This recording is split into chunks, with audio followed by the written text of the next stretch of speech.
Thursday night football. Woo! Buffalo Bills at the Miami Dolphins. The Dolphins are 2.5-point favorites. Matt Milano has been injured for a while. We know that. But Teron Johnson also is not going to play in this game. Correct. And for the Dolphins, Raheem Mostert won't play. Devon Achane is questionable. Those are the two notable ones for him.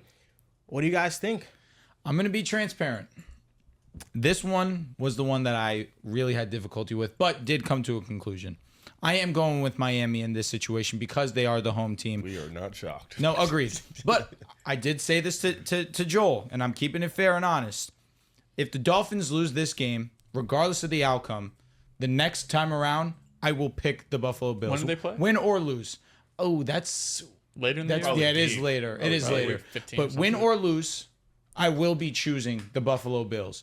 If they win, obviously, I think it's a split. But if they lose, home field advantage, especially late in the season, I still think the Bills will have that advantage. But early on, didn't love the defense that Buffalo played against Arizona. Although we are higher on Arizona's offense, it wasn't supposed to be 17-3 in a blink of an eye. I get that Josh Allen turned the ball over and gave them plus field position very quickly. They were still able to capitalize and put points on the board. And the Bills were able to come back in the game, ultimately win it, but it was extremely close and way too close for comfort. Josh Allen also with a banged up left hand, non-throwing hand. I think that the Bills' defense is going to be good enough to somewhat limit Miami. Of course, we saw what their corners were able to do. They did a great job of also playing defense against Dalton King. Oh, excuse me. They did a great job of limiting Marvin. They did a great job of limiting Trey, who obviously did score, but other than... Did Trey score actually? No, Michael Wilson. Apologize. Yeah. Michael Wilson was able to get into the end zone, but they did a great job playing defense on Trey McBride. They will do well at stopping Miami's run. However, I don't think that the whole game you'll be able to stop Tyreek and or Jalen Waddle, who looked really good, especially against a pretty firm Jaguars defense. Dolphins looked like shit in the first half. Looked really good in the second. I think that this game, Miami goes out there, pulls out a tough win. I don't think that the Bills' offense is going to be as tough as it was last season when they met first go round. So I'm taking Miami here in a very good game. Yeah, Buffalo won both outings last year. First time was 48-20, I believe. Yep. Second game was a little bit closer. This was one of the tough ones when I was looking at the slate, but I am going to go with the Buffalo Bills here. I think, Drew, what you mentioned, being the home game, Miami does get the edge. They are favored in this game. And both of these teams, when you look at week one, I think there's things you're concerned with, right? Miami in week one had to kind of come back from behind victory. Both these teams come back from behind victory. And Jacksonville really didn't get a lot of pressure on Miami and the Dolphins. They had one of the lower pressure rates in the NFL in week one. But we do know Miami's bread and butter is to get that ball out quick. So it is difficult to pressure the quarterback when that's their style of play. So I'm not shocked by that. I don't know if Buffalo is going to have a whole bunch of pressure just because of the offense Miami runs. I'm a bit worried about the running backs in Miami. Of course, Joel mentioned at the top of this, that Raheem Mostert and Achane potentially both out. Of course, with Miami's offense and just their scheme similar to Shanahan, whatever running back's back there is probably going to produce. But I will say in the first game we saw, the run blocking unit was not as dominant as it was last season when Raheem Mostert led the league in rushing touchdowns, when Achane was averaging like 8 yards a carry. It did not look like that same force offensively. We discussed losing a couple offensive pieces, why that could be. And Buffalo has their own concerns, right? Why are you down double digits? Why are you down 2 touchdowns to the Cardinals? So we are expecting to be, not a pushover, but probably, one of the bottom 10 to 12, 15 teams in the league, not a defense that scares anybody. And this was a team that really struggled, especially in the first half of that game. But I do think Buffalo over the last couple of times just had Miami's number. It's going to be a close game, though. I'm just going to pick Buffalo. I think Josh Allen gets back on track. Although the hand injury is a bit concerning, I'd be more concerned if it was his right hand that he throws with. In the last 5 games, the Bills have been 4-1 against the Dolphins. Josh Allen, 15 touchdowns, 4 interceptions, 110 passer rating. His throwing hand is not injured, so it doesn't worry me that much. Josh Allen's a gamer. He's played through tougher injuries than this before.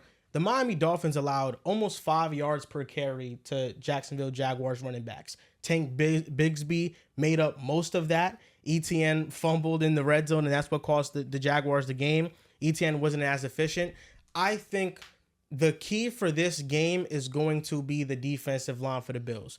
Gregory Rousseau's coming off a 3-sack game. He had a breakout performance. Von Miller has 6 pressures. He looked like the normal Von Miller self in Buffalo before he got hurt, and last year he was coming back from that, and that's why he was a little bit washed last year. But I think a year off of that, fully recovered, and now playing more like his old self, I think the Bills' defensive line has a little bit of an edge. And Ed Oliver going up against Aaron Brewer, I also think that's a mismatch.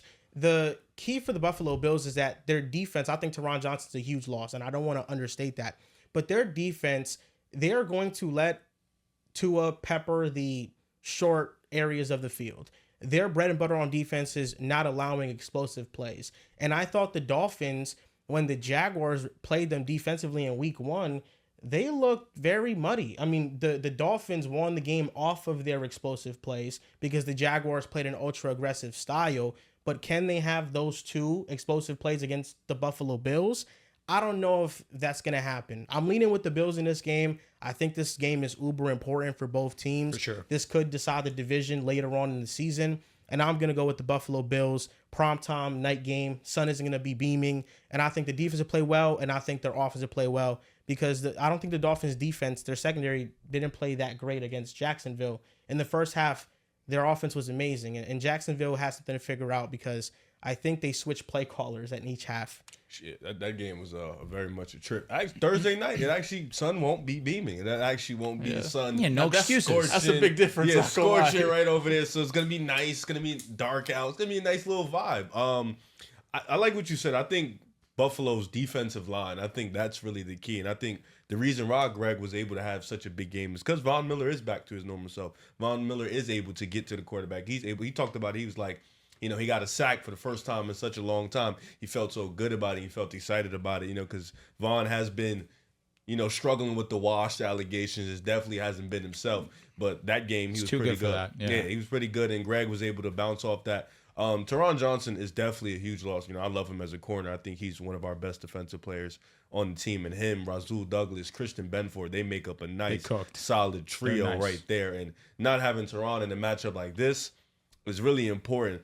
But like you mentioned, in that game, they tried not to allow the big plays, and I think for Miami, you don't want to allow those big explosive plays because that's what give Miami life. That's what hypes them up, gets them excited, and that's what really gets Tua going. And I think for their offense, this could be a big run game offense for the Buffalo's offense. I think James Cook can get it going. Josh Allen, we saw him get crazy with his feet, so he can do that. And I just think they're gonna. If they can just manage the clock well, eat up a lot of that clock, eat up a lot of that time. Kind of similar to how they played the first time 2 years ago in Miami. They was able to eat up the clock. They just couldn't make plays down the end.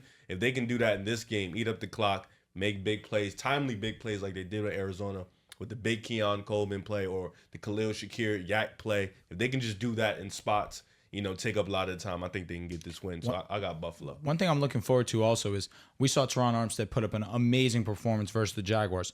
Someone who else put up amazing performance, Liam Eichenberg. Surprised the hell out of me. He has not been good for Miami, but he had himself a great ball game, one of the highest graded offensive linemen this past weekend.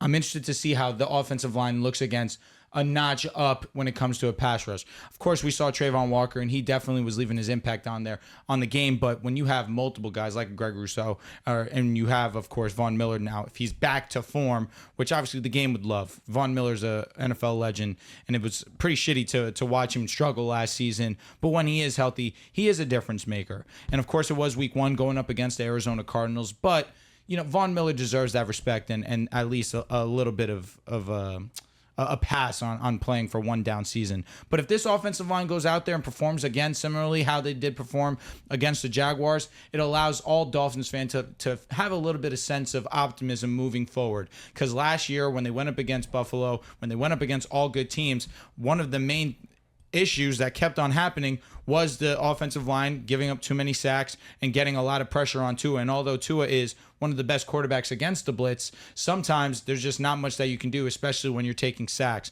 And we saw this past weekend against the Jaguars, Tua took 2 sacks, one that took him out of field goal range and one that ended up leading them to punt the ball away after one of those explosive plays to Jalen Waddle. So it's just a matter of avoiding those situations, making sure take what's being given to you like Tua has always done, and just continue to push the ball down the field and give yourself a scoring opportunity. This game's going to be good.